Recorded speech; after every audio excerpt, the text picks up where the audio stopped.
Operation banyan মার্সুস অভিযানে ভারতের $150 কোটি বিশ্বসেরা আকাশ প্রতিরক্ষা ব্যবস্থা S-400 ধ্বংস করল পাকিস্তান।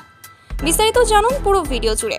দর্শক, আজ শনিবার 10 মে বিবিসির লাইভ প্রতিবেদনে বলা হয়েছে, ভারতের অপারেশন সিন্দুরের বদলা হিসেবে পাকিস্তান অপারেশন বানিয়ান মার্সুস শুরু করেছে।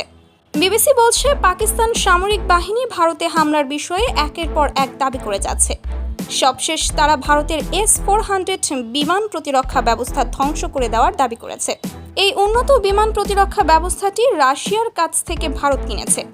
একই সঙ্গে পাকিস্তান সাইবার হামলা করে ভারতের শীর্ষস্থানীয় ওয়েবসাইটগুলো হ্যাক করার দাবি করেছে। তবে বিবিসি এসব দাবির সত্যতা যাচাই করতে পারেনি। ভারতের দিক থেকেও এসব বিষয়ে কোনো মন্তব্য আসেনি। এখন কি হবে তা শুধু সময়ই বলে দিবে।